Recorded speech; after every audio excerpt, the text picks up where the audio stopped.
મહુવા તાલુકાના દેવળિયા ગામે યુવક કરી રહ્યો છે પ્રાકૃતિક ખેતી।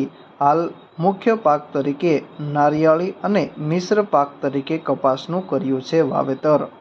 હાલના સમયમાં ખેડૂતો હવે રાસાયણિક ખેતી છોડી પ્રાકૃતિક ખેતી તરફ વળ્યા છે અને તેમાં ઓછા ખર્ચે સારી કમાણી કરી રહ્યા છે। ખાસ કરીને યુવા વર્ગ પણ હવે ખેતી તરફ તેમજ પશુપાલન તરફ વળ્યા છે અને પ્રાકૃતિક ખેતી થકી સારી એવી કમાણી પણ કરી રહ્યા છે। જેમાં ખાસ કરીને કેટલાક યુવકો નોકરી છોડીને તો કેટલાક યુવકો અન્ય વ્યવસાય છોડી પ્રાકૃતિક ખેતી, બાગાયત ખેતી તેમજ પશુપાલન તરફ વળ્યા છે।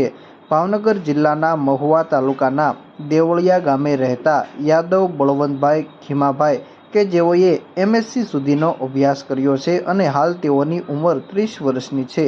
અગાઉ આ યુવક પ્રાઇવેટ સ્કૂલમાં શિક્ષક તરીકે ફરજ બજાવતા હતા, પરંતુ કોરોના કાળ દરમિયાન નોકરી છોડી અને પરંપરાગત ખેતી તરફ વળ્યા છે અને વર્ષે લાખો રૂપિયાની કમાણી પણ કરી રહ્યા છે।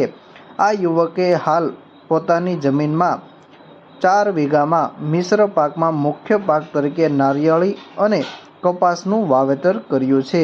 બાગાયત તરીકે નારિયેળી અને ઇન્ટરક્રોપિંગ તરીકે કપાસનું વાવેતર કર્યું છે, જે સંપૂર્ણ પ્રાકૃતિક છે, જેથી તેની માવજત પણ પ્રાકૃતિક રીતે કરવામાં આવે છે। નારિયેળીના પાકમાં વાત કરવામાં આવે તો અન્ય કોઈ રોગની સામે મૂંડા નામનો રોગનો પ્રશ્ન નારિયેળીના પાકમાં વધુ રહે છે। આ રોગ આવવાના કારણે ઉપરથી પાનને કોરી ખાય છે। તેના નિયંત્રણ માટે પ્રાકૃતિક ખેતીમાં બાઉલ મૂકી તેમાં પાણી અને છાશ મૂકવાથી નારિયેળીમાં આવતા મૂંડા પર નિયંત્રણ મેળવી શકાય છે।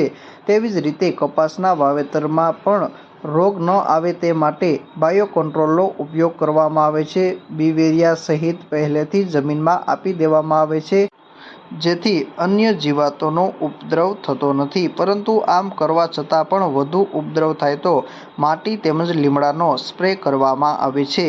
ખાસ કરીને હાલના સમયમાં ખેડૂતો પ્રાકૃતિક ખેતી કરી રહ્યા છે, તેના પાછળનું કારણ ઓછા ખર્ચે સારી કમાણી।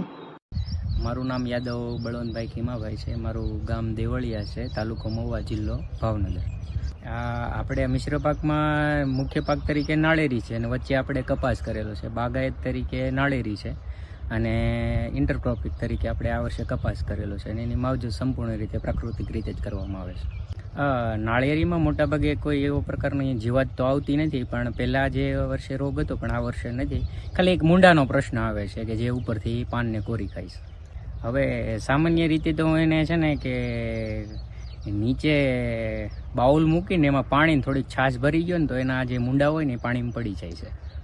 મેં તો પહેલે તો એવું ધ્યાન રાખી કે કપાસમાં રોગ ના આવે ને એ માટે બાયો કંટ્રોલનો ઉપયોગ કરીએ, જેમ કે બીવેરિયા છે, ટ્રાઇકોડર્મા, સુડોમોનાસ છે, એ પહેલેથી જમીનમાં આપી દઈએ ને તો જીવાતને જે કંટ્રોલ કરવાનું ઓટોમેટિક જ થાય ને જો વધારે ઉપદ્રવ થાય તો માટી અને લીમડાનું તેલનો સ્પ્રે કરીએ છીએ।